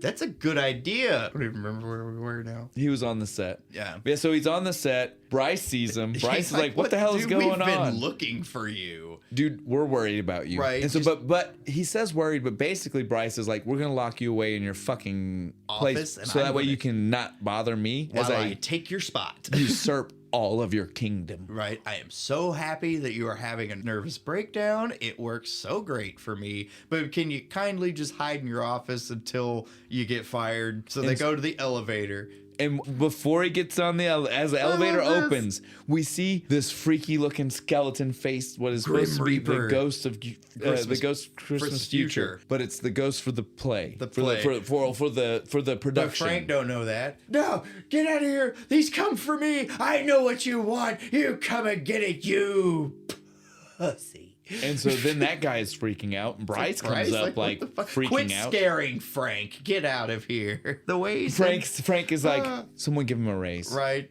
He's doing a great job. He's going to be a big star. Yeah, I love it. Frank goes up to his office. Well, he really didn't even make it to his office. He just goes to the floor that his office is on and just starts power drinking that fucking vodka, buddy. And then all of a sudden, once he's up there, what happens? Who shows up again? Elliot shows up. With a shotgun. Fucking Bobcat. He shows up and he's very upset. He's had a very bad day. Well, he's going to shoot you with his shotgun, so you better run. And so he does. He does. He even asks for a head start. He said, "Can I get a head start?" He's like, "Sure." And Frank's trying to yell, like, "Trust me, man, I've had a way worse day than you." And I might agree with Frank in this situation. Herm died. I mean, that's he's dealt with a lot of crazy shit going on. I understand. Elliot lost his job. And his wife left him. I get and it. all that Lots shit. of bad stuff. I'm not trying to downplay that. But Frank died. And Frank is dealing with, like, existential crisis. I'm going through time. Is life real? I have ghosts showing up. I don't know if I'm in the Matrix or not. It's a lot. But so finally, though, Frank makes it. He does evade all the gunshots. And then here's a surprising moment. The ghost of Christmas Future saves Frank's life. Pulls him into the elevator at like the last second, right? It's only weird because we all know that the Ghost of Christmas Future's job in every iteration of any kind of Christmas carol is to scare the living bejesus out of you. So saving your life seems like not the right thing to do. Well, if you're dead, he can't scare you. I guess. It's my only logic for it. But you know what I mean? Like, it does kind of go against what you think of, like, that ghost in particular. That was awful damn nice of you, Grim Reaper. But so then this ghost, this is real quick. We're not going to spend much time with these. It is literally because scenes, the scenes are quick, too. They don't happen very, like, they don't take up very long. We don't need very long to describe them. We're in the elevator. We go down. We open. We're in an insane asylum. First, before we even open, before we do that. Yeah, I almost skipped it. He thinks it's the fake one again. Yeah, and so he rips open the chest and we see actual demons in the rib cage. It's so funny. He's just like, did our people do that? We're going to get calls. Yeah, that's not good. We're going to get phone calls. Then he starts to he looks up the face and it's the TV. We talked about this earlier. Really we need to come back. I liked it. You see it shift between like skeleton face, Bill Murray's face, acid ripped off Bill Murray's face, flame fires. Yeah. It's such a crazy And then it cuts to the door opening on Yeah. the screen, and then we walk through. It's a real cool cut. I liked that. But so now we'll get to the scenes. They're all real fast. Yeah. First one is definitely this is the weirdest future, right? This is so dystopian future. Right? What the fuck outfit was she wearing? I don't know. So this one, Cruella de Vil? it's in a insane asylum. It's Calvin now, Right. Like 16, right? Yeah. I would say He's older. so, like a decade, maybe. and he's in a padded room, and she's The wearing scientist dashiki? looking, I don't know. The scientist looking very also like cold future dystopian, Right. But Grace is wearing not even like a dashiki. I don't know what it is, but it is like rags. Like she is I don't definitely know. so poor that she can't afford clothing anymore. And he's just This still future hasn't is so talked. strange. Yeah, Calvin still hasn't talked. He's just in the corner and stuff. Yep. And Frank, to his credit, he's like, I know the head of Yeah, pediatrics. no, he's and immediately he's like, I we will can do fix something. We can this. fix this I can kid. Fix this Let right me now. go back. Don't You take even me back, worry and I about got it. this one. Right? Don't even worry about it. Next one we go to Bitch Claire, old with woman. the Bitch worst age makecap I've ever seen in my life. Claire. It's just, they tried. It is penciled. It is. It is They penciled, tried. lined on. On VHS, I bet it looks great. No, it looks fine. I remember as a Yeah. kid, I bought it. But now it's As just an like, adult watching like an HD It's like copy theater of this, makeup. You're not it's- supposed to see it up close. it was bad, It dude. really was. But so this scene is just there to show us that this Claire exists in a world where she never speaks to Frank again after the last time. But she took his advice. So she took the advice that he gave him. Yeah, scrape him off. Save yourself. Fuck everybody Yeah, else. you want to save somebody? Save yourself. She says that. Yeah. She says that's what she lives 'Cause by. there's the little Thanks, kids. Lumpy. There's little kids begging for money. Right, And she she's even- like, get them away. Thanks, Lumpy. Yeah. Or she might even say Frank that time, right? Because again, we're trying to make the distinction. Something. I can't remember. She has a Because she's tear. cold at that point, Yeah. right? So we wouldn't use Lumpy. That's affectionate. Right. She's cold. Even Frank's upset. He's Yeah, just like, yeah. that was a lousy thing to do. Like, Yep. no, I mean, he didn't do it. Yep. You did it. That's But- the whole point of this. And so then we're done with her, though. Last that one's one. finished. Last one we come to Frank's funeral. Yeah. He thinks it's James at first. It's his cremation Dude, at the same time. Okay, this one I remember when I was a kid. So this is the third one. That's what I was going to say. We're going to come back to the other thing that scared the living piss out of me about this movie as a kid. Scared the shit out of me when I was a kid. The transition from him like freaking out outside the coffin to being inside the coffin. On fire. Oh my God, dude. I swear for a small time in my childhood, because of this movie, I was claustrophobic, and it was because of that scene and the fire and the coffin. That's the last one, though. He super freaks out. Super freaks out, rightfully so. Wakes up, comes out of the elevator.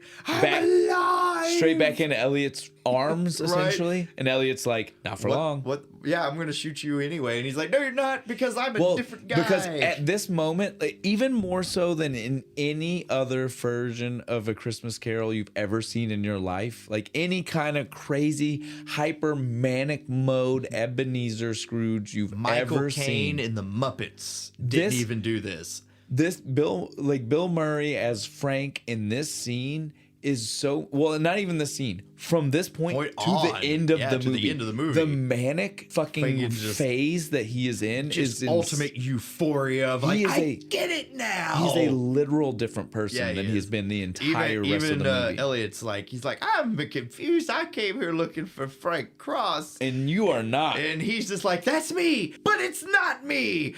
I went through a whole thing, man. But like, here's the deal. I'm gonna give you your job back. Yeah, I'm gonna give you double pay. This office, you like my office? You're gonna have my office. I don't like your office. And he's like, that's what I like about you. You speak your mind. It's very crazy. Yeah, and he stays this way again the rest of the movie. So at this point, though, he tells Elliot, he's like, look, you're gonna help me.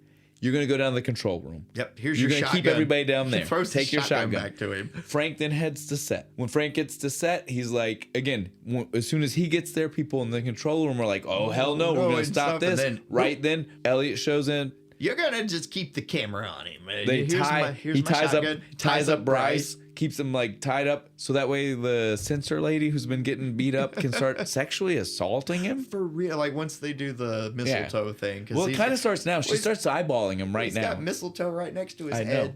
It's rough. It's taken care of so that way Frank can go out. The camera stays on. Yeah, Frank can go out and do what he needs to do. And he starts making this speech about how he knows he was a horrible person. The cameraman's like, yeah, you're the one that was going to make it. You're the reason we're working right now. He's like, yeah, and you know what? A week ago, I would have kicked the shit out of you for saying that and fired your ass. I'm a different person. I'm a different guy. He keeps going on his speech. He's talking to everybody. It is. Again, we don't need to go through all the... No. We'll hit the highlights. The highlights being he stops and talks to his brother. Yeah. Specifically. Pulls out the picture. He says, my brother made me this. He's giving it's touching. He's like, I love you. I messed up. I'm sorry. I fucked up. And he's like, and you were right about everything except for one fucking thing. The SS Minnow, you fucking moron. Everyone knows that during this moment. That's when he gives the hi, Wendy. Again, we don't know why. I think it was a cutout. She looked touched. Whatever. Right? Very touched. She did. She's like, oh. There's 100% something that happened we didn't see. Right. He was a dick to her earlier. A phone call that didn't happen. During all of this, we see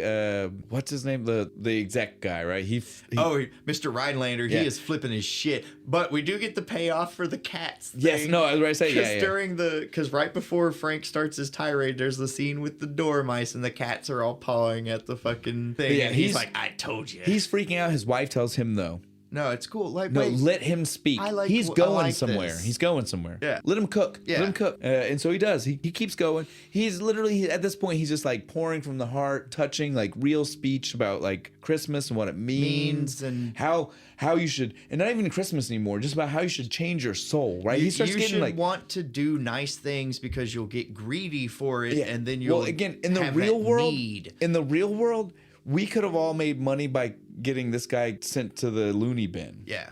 Because he is going off on that kind of tangent. Yeah, he sounds insane. That being said, he's definitely speaking truth. But he just sounds insane the way he's going about it. Sounds crazy sometimes. I guess so. But he is just telling people like, you got to make the change. You can't be that guy. You got to be good. You got to be the good you put in the world. Don't be like me. I think a lot of it was improvised. Oh, I definitely, knowing Bill Murray, definitely. Yeah.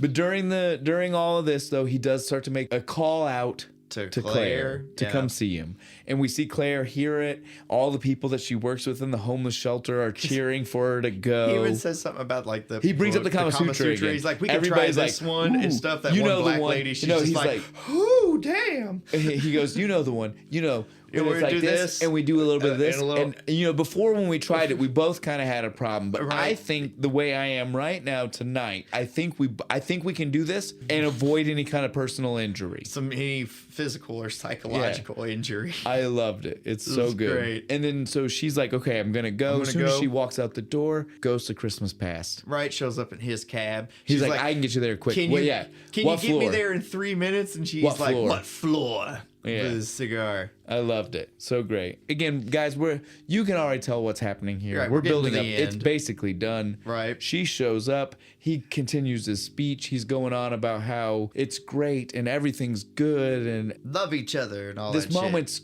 great. He's again, you can tell he's just trying to. He's for a lack of words on how to wrap up the entire thing he's been going and building up to. Right. And then out of nowhere, Calvin walks up. He's like, what, did I miss something, big man? And he finally. You make tear. I'm not crying. You're crying, man. Right, Because one this of was those. fucking sad moments. Calvin goes, God bless bless us, everyone. And you see Grace, and you see Mama, the grandma, and the siblings, and spoke. and even at this point, Frank, because he Yeah, knows, he knows. he's like, oh my, he picks him up. Yeah, he does. Tiny Tim moment Tiny is Tim. up on like his shoulder. Ah. It's so. This is the best. And then we get put a little love in your heart. Put a little love in your heart. To wrap it all up. And Bill Murray being like, all the people, No. all the men, all the women, the guy who's been talking through the whole movie. No, I see you over there. That's how it that's even after right after we start the song starts because Grace comes up, right? Yeah, And she starts It's singing it. literal, it's an actual, like, it's not because in a moment it becomes like a fake, like, meta Yeah, type 'cause moment, he's right? fourth wall breaking. Yeah. But in the beginning, it's not. Well, dude, no, even the fourth wall break though isn't a fourth wall break. We'll get there in just a second. That's why I think it's beautiful. But in the beginning though, she just starts singing, and then he looks up, and you see this weird look on his face where he's just like, "What the fuck am I looking at?" He sees the ghosts. Oh yeah. He sees Lou's ghost. He sees the ghost of Christmas past, future, present, and Herman. And then all the crowds cheering, and he's looking, and again we're just seeing like everybody that we've touched through the movie is coming back and having their dance moment. But here's the part. I know what you were saying is the fourth wall break. It wasn't though. Think about it, right? What were we supposed to be seeing right now? He was on live TV. It's a live audience. Oh my god! I didn't He even think was of that. not fucking fourth wall breaking, dude. That's supposed to be Frank talking to the live goddamn audience, man.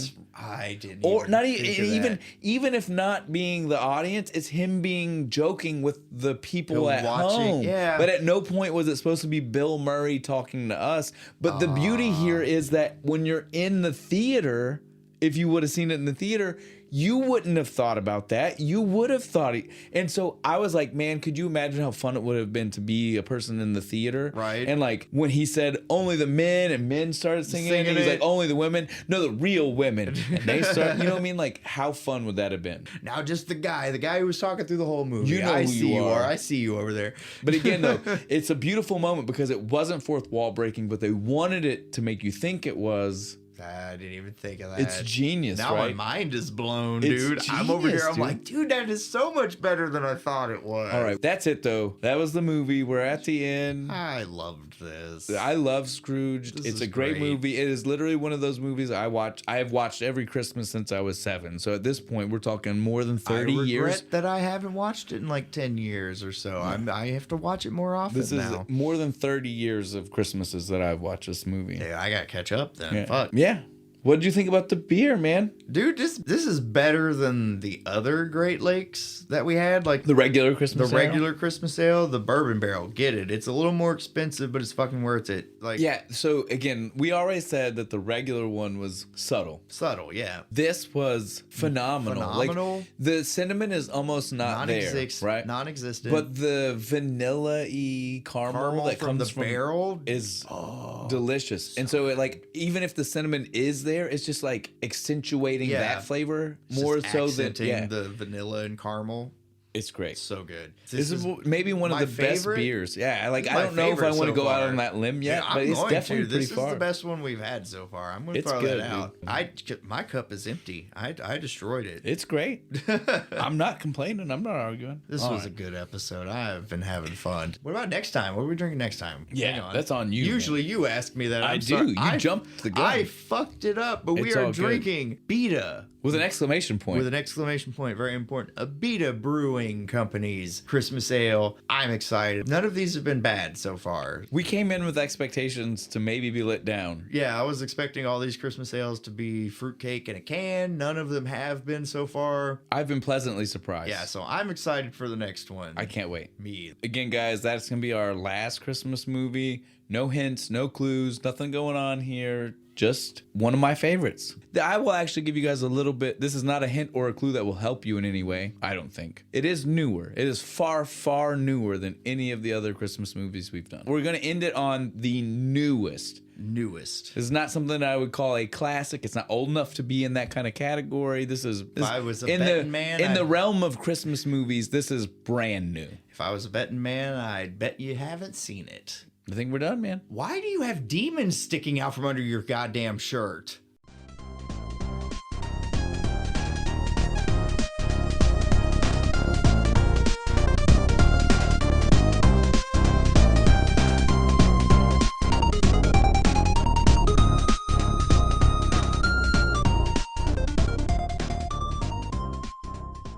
And they keep calling him Dick.